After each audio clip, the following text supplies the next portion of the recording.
On se retrouve pour cette dernière vidéo sur la série des AVAC, des accouchements voix basse après césarienne. Si vous voulez regarder toute la playlist césarienne et AVAC, vous pouvez cliquer ici. Alors pour ceux qui ne me connaissent pas, parce que la chaîne grossit et il y a de plus en plus de monde qui arrive, donc je suis Aurélie Surmely, je suis coach périnatal, diplômée sage-femme, auteure du livre Accoucher sans péridurale et conférencière, et je suis aussi créatrice du programme vidéo Mon Challenge Grossesse et du week-end Merveille et Perfect, le week-end WEMP. Voilà pour les présentations, donc on va continuer cette série avec cette vidéo spéciale questions-réponses. Donc j'ai pris effectivement vos questions sous les vidéos, dans les réseaux, les messages privés, etc. Et je vais y répondre dans cette vidéo. La première question, depuis un mois, je voulais vous écrire pour vous féliciter, c'est très gentil. Et je me lance aujourd'hui car je souhaitais vous faire part de mon désarroi. Car j'ai eu un rendez-vous avec l'anesthésiste ce matin qui m'a fait comprendre, comme mon premier accouchement était une césarienne avec peu de dilatation et sans contraction malgré 3 jours de déclenchement, alors il ne fallait pas que je me pose des questions, que pour moi c'était péridurale et c'est tout. Que c'était plus raisonnable, moins risqué, donc elle me pose la question de pourquoi, et que ça allait aider à la dilatation du col. Du coup, je me sens déstabilisée et je ne vois pas le rapport entre la péridurale et la dilatation du col et la diminution du risque. Je suis un peu chagrinée, je me tourne vers vous pour essayer de comprendre. En attendant, continuez comme ça, votre ascension, et merci encore. Heureuse de vous connaître à travers vos vidéos. Belle journée à vous, Amanda. Alors, Amanda, la première chose, c'est que... alors, effectivement, je comprends que tu sois un peu déstabilisée par sa réponse parce que c'est vrai que du coup, c'est très anxiogène hein, quand il te dit que c'est moins risqué et que de toute façon, tu peux pas y échapper parce que, au vu de tes antécédents, c'est évident qu'il faut que tu prennes une péridurale. Enfin, tout ce speech autour de cette deuxième naissance. Alors, je pense qu'il faut que tu prennes beaucoup de recul par rapport à ça. Le job de l'anesthésiste, c'est quand même de vérifier cette consultation, de vérifier qu'il n'y ait pas de souci pour poser une péridurale ou une anesthésie générale si besoin est. Là, il te l'a plus que conseillé fortement, effectivement, cette péridurale. Pour autant, ce n'est pas un gynécologue obstétricien ni une sage-femme. Donc, c'est important que chacun a sa spécialité et son domaine et l'expérience des uns et des autres se complète. Alors, je vais t'expliquer pourquoi est-ce qu'il dit, parce que évidemment, il a pu observer hein, quelles étaient les conséquences de la pose de la péridurale, ce qui est complètement logique. Pourquoi est-ce que la dilatation du col est facilitée avec la pose de la péridurale? Parce que c'est vrai que ça peut être le cas. C'est pas tout le temps le cas, ça peut. En général, ça l'est quand la maman est restée, par exemple, longtemps au travail et qu'on s'aperçoit effectivement qu'elle est tellement crispée, angoissée, qu'il n'y a rien qui lâche, autant psychologiquement que dans son corps. Et le col reste comme, oui, crispé, comme tout le reste en fait. Une crispation. Et le fait de mettre cette péridurale, ça relâche psychologiquement. On se sent dans un état différent. Parfois, c'est de la somnolence, parfois, il y a un peu de déconnexion, etc. Donc, du coup, le mental n'agit plus de la même façon sur le corps. Et le corps, lui, ben, en partie anesthésié, bien sûr. Donc, du coup, il va y avoir un relâchement. Et ça arrive, c'est vrai. Ça arrive pas tout le temps, mais ça arrive. Ce qui est intéressant de voir, c'est qu'effectivement, pourquoi est-ce qu'on en arrive à avoir besoin, entre guillemets, de relâcher ce col parce que c'est anesthésié à un moment donné ou à un autre. C'est intéressant de le voir. Est-ce qu'il y avait du stress, de l'insécurité avant cette péridurale parce qu'on n'est pas obligé d'avoir une péridurale pour accoucher, n'est-ce pas? Pas obligé.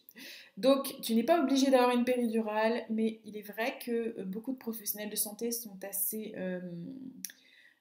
frileux à l'idée de ne pas mettre une péridurale pour la VAC, la naissance après avoir déjà eu une césarienne, parce qu'ils ont peur effectivement de l'urgence.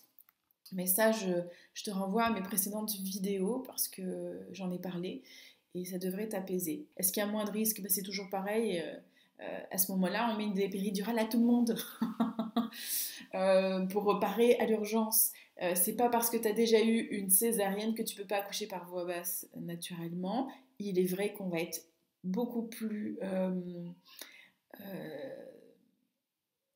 à l'écoute de ce qui va se passer par rapport à la réaction de ton utérus, de ton corps, d'un travail qui est facile ou pas facile. Donc c'est sûr qu'on va faire très attention à ça.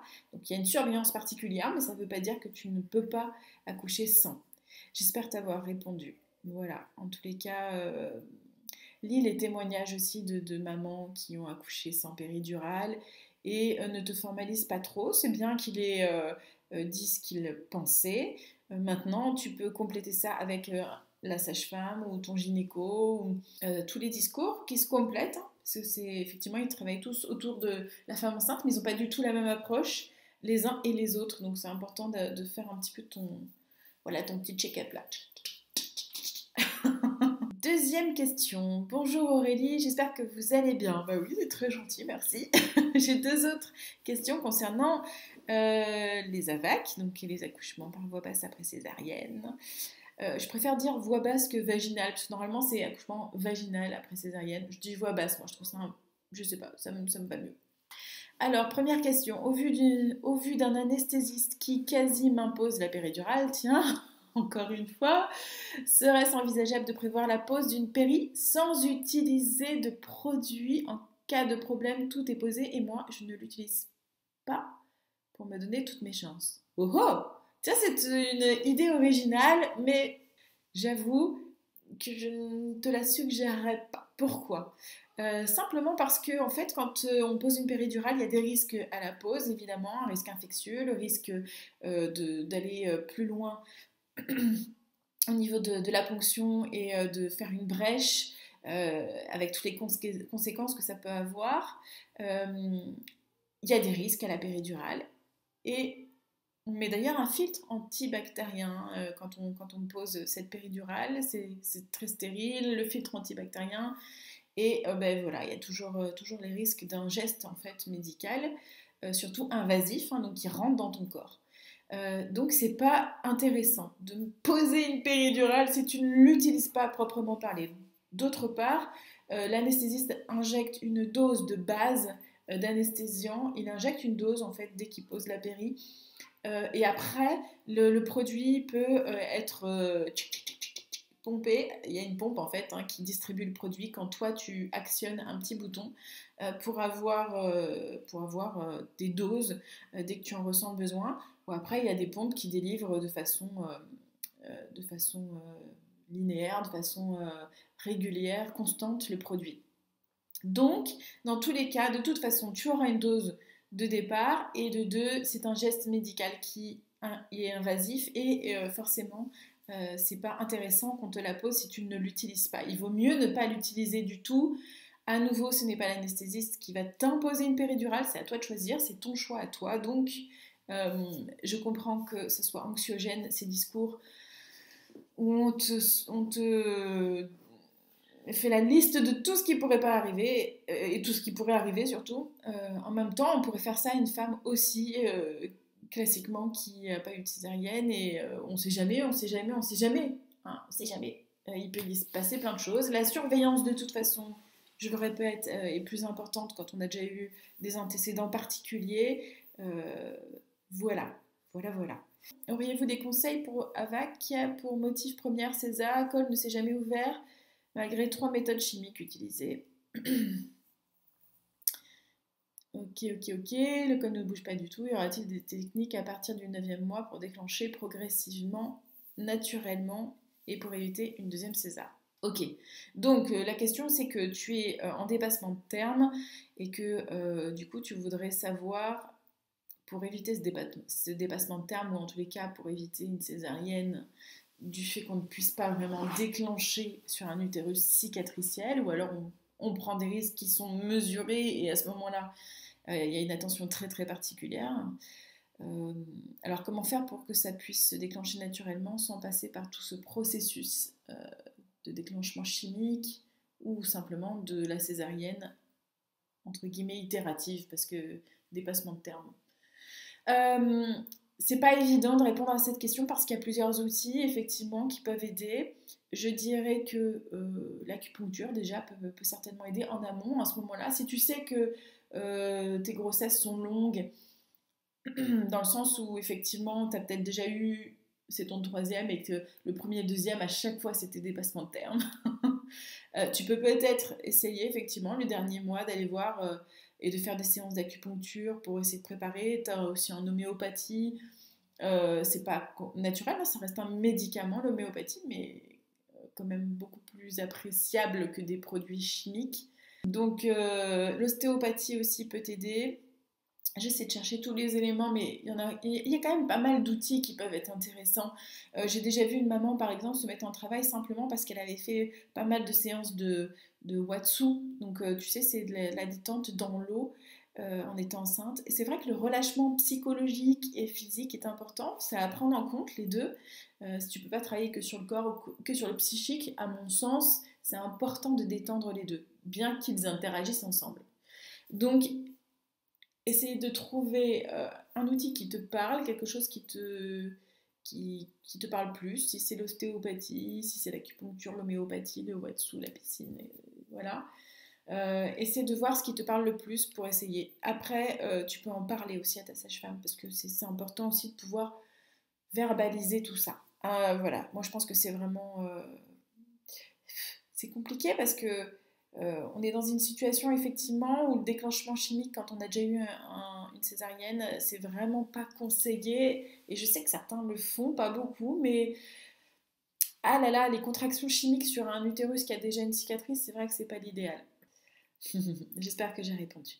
La troisième question concerne donc la pelvimétrie. Donc on peut faire une radiopelvimétrie pour apprécier les dimensions du bassin, pour s'assurer que le bébé puisse bien passer dans le bassin le jour J, qu'il n'y ait pas une disproportion entre les dimensions du bassin et le bébé. Est-ce que le bébé est trop gros par rapport au bassin ou pas? En fait, c'est ça la question. C'est vrai que cette question revient souvent, donc merci de la poser. Elle est intéressante parce qu'effectivement, la radiopelvimétrie est un indicateur avec, je vais dire, une fourchette d'erreur. C'est pas aussi précis qu'on peut se l'imaginer. Pourquoi? Parce que déjà d'une, les mesures ne sont pas forcément très précises pendant les radios. C'est-à-dire qu'après, on va essayer avec un petit point à cette partie-là du bassin et l'autre. C'est pas extrêmement précis. La deuxième chose, c'est que quand on fait une radiopelvimétrie, on est dans une position statique et allongée. Donc ça veut dire que le bassin, lui, quelque part, il est un peu écrasé. Imaginez-vous, pour la cage thoracique, si vous dormez à plat ventre, votre cage thoracique a beaucoup moins d'amplitude, si on devait la mesurer du coup, moins d'amplitude que si vous êtes debout et que vous respirez un grand bol d'air, vous êtes moins coincé, il n'y a pas de résistance. Donc pour le bassin, quand on prend les dimensions du bassin, il y a forcément, on est sur un plan, et donc du coup, ça ne libère pas les dimensions comme ça devrait, même si effectivement c'est pas aussi important que la cage thoracique qui s'ouvre, on est d'accord, mais quand même, on reste dans des mesures qui sont effectivement pas très grandes, mais ça joue vachement, puisque de toute façon, lui, le bébé, c'est pareil aussi, il va s'adapter au bassin, puisque vous le savez, il y a des fontanelles, hein, c'est des espaces en fait un peu vides, c'est des espaces vides qui permettent en fait, puisque il y a deux fontanelles, tac tac, et entre les fontanelles et au niveau du crâne, il y a ce qu'on appelle des sutures. Donc ça va permettre en fait, parce que c'est pas de l'os à proprement parler au niveau du crâne du bébé, c'est plus du cartilage. Et donc le bébé, quand il va passer dans la voie pelvienne, il va, euh, il va permettre en fait à ces sutures de se chevaucher un petit peu pour gagner en fait en dimension. Vous voyez ce que tu as rapetissi la tête comme ça. Euh, et donc du coup, c'est super pour essayer de passer dans ce bassin et optimiser ses chances de passer. C'est fait pour, il y a ces fontanelles qui sont des espaces qui vont pouvoir du coup permettre ce chevauchement et aux dimensions de la tête de bébé du coup de diminuer. Ce qui n'est pas possible de mesurer avant le jour J, avant que effectivement ce mécanisme ait lieu. Vous pouvez bien vous imaginer que si je prends par exemple une radio de mon crâne, là, ding, ding, ding, et qu'on prend les mesures là, elles sont fixes, alors que chez un bébé, lui, ça va se moduler. Bon, ça c'est une chose. Deuxièmement, le bassin ça va se moduler aussi le jour J. Pourquoi? Parce que déjà, les hormones dans notre corps vont favoriser la relaxine, etc., vont favoriser le relâchement au niveau des ligaments, au niveau... Donc du coup, votre bassin, il va comme être un petit peu, je vais dire désarticulé pour que vous puissiez comprendre un petit peu l'idée. C'est-à-dire qu'il va y avoir une souplesse qui va se passer dans le bassin. Ça peut être incroyable comme ça de le dire, mais oui, ça va gagner, ça va peut-être pas grand-chose, mais suffisamment, parce que sinon, l'hormone, on n'aurait pas besoin de ces hormones sur relaxine pour détendre. On a besoin que le bébé prenne de la place dans le ventre. Et le corps sait que le bébé doit passer dans le bassin, donc il y a tout un mécanisme chimique, physique qui se passe pour que ça ait lieu. Donc ce bassin est capable de bouger à sa façon, à sa manière.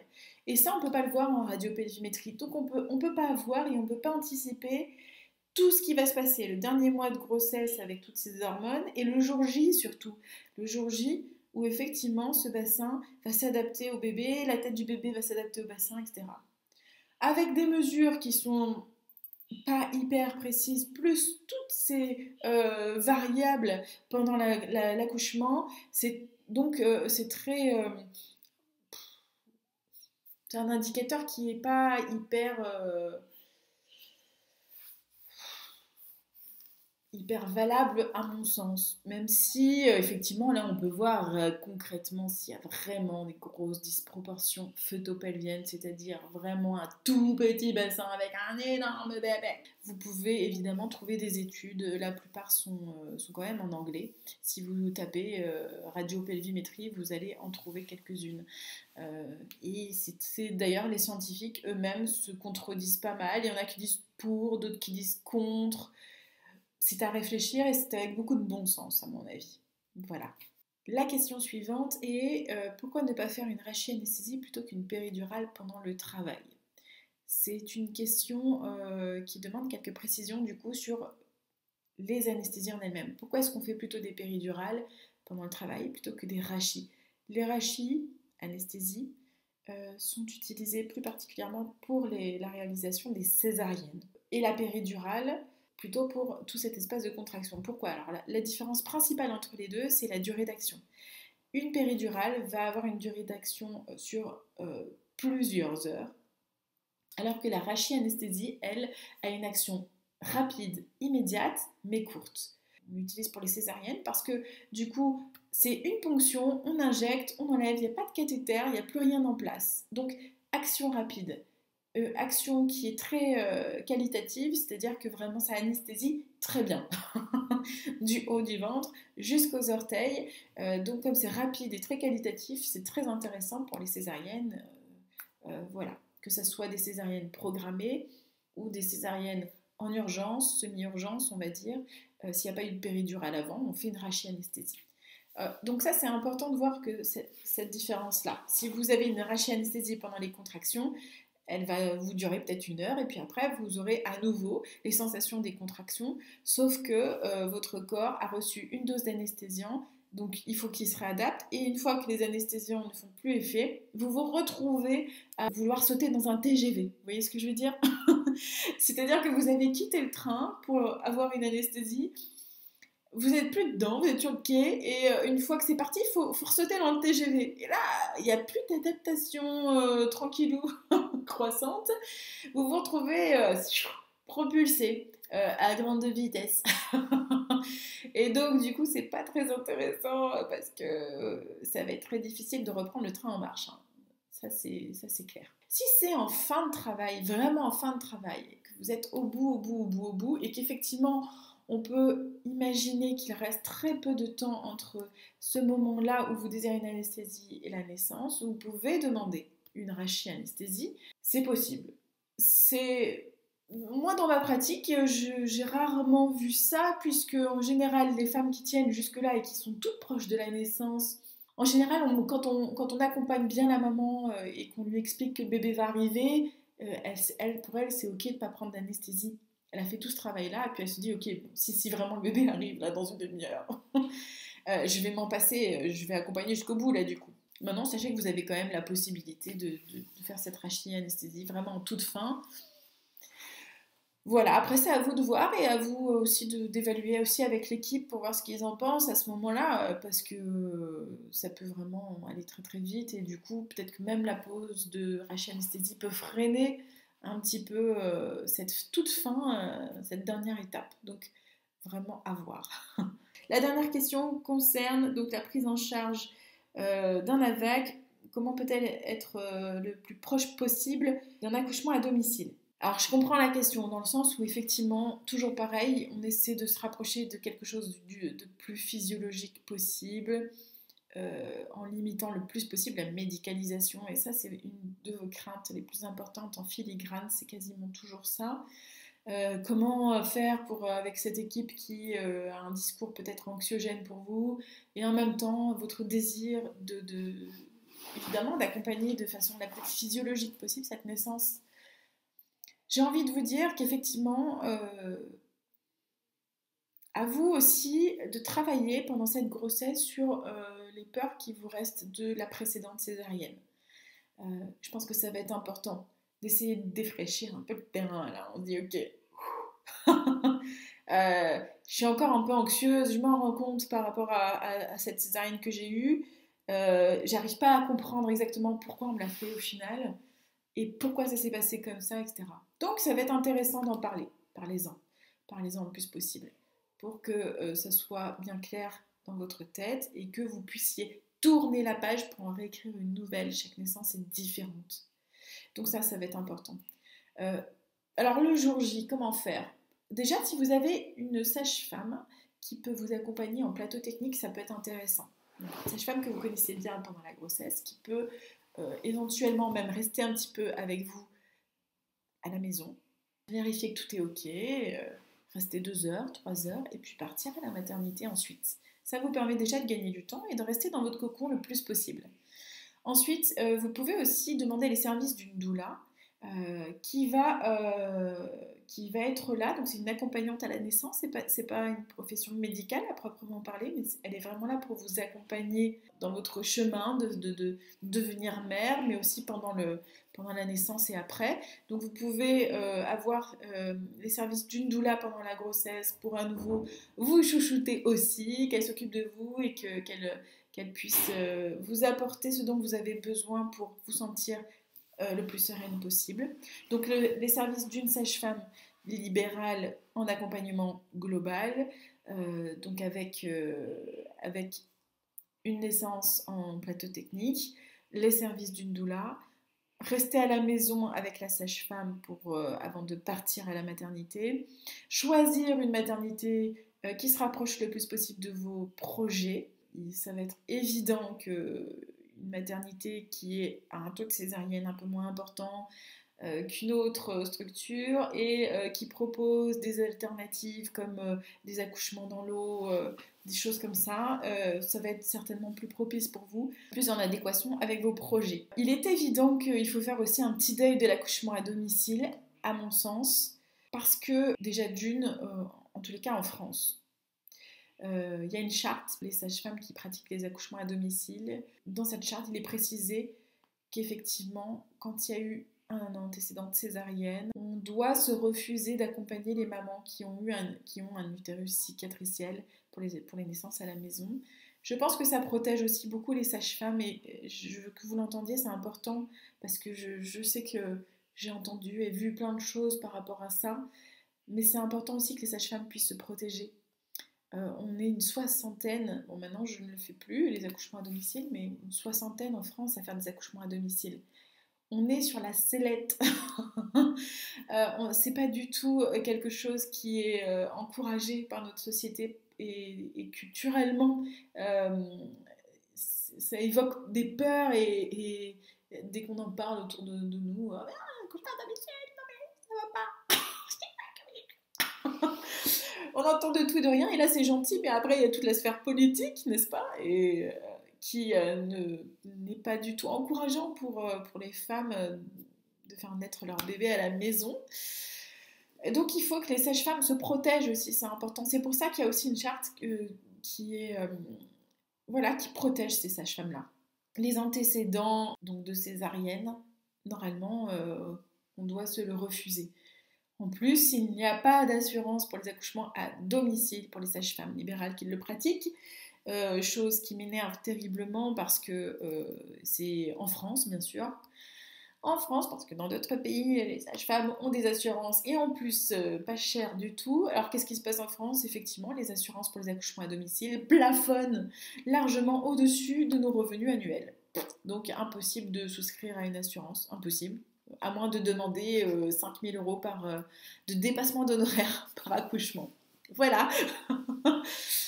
Donc ça c'est dit. Et ensuite ça vous protège vous aussi, cette charte, parce que bah, évidemment cette charte est faite pour protéger et l'un et l'autre.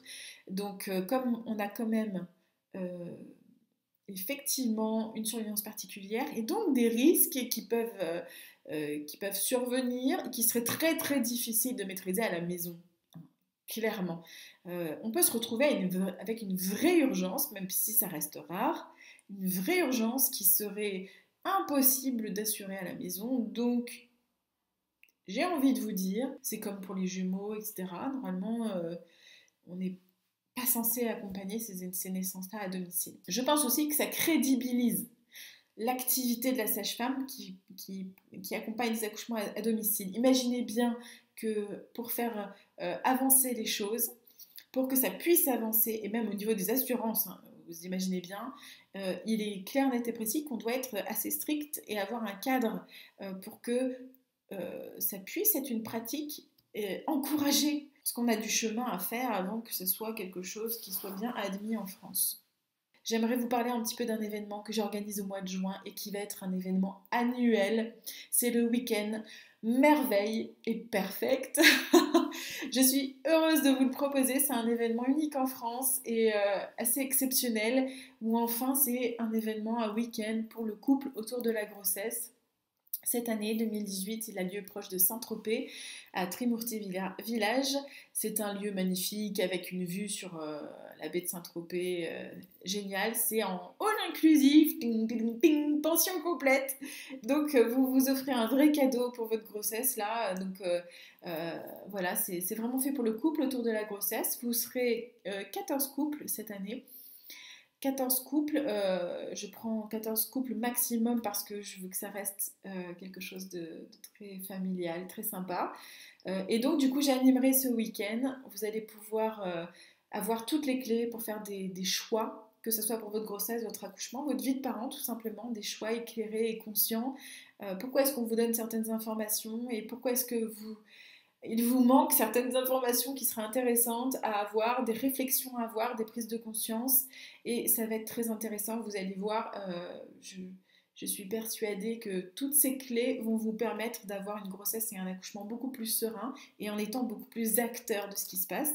Il y aura notamment une intervenante qui vous proposera des séances, des ateliers de danse prénatale pour les mamans.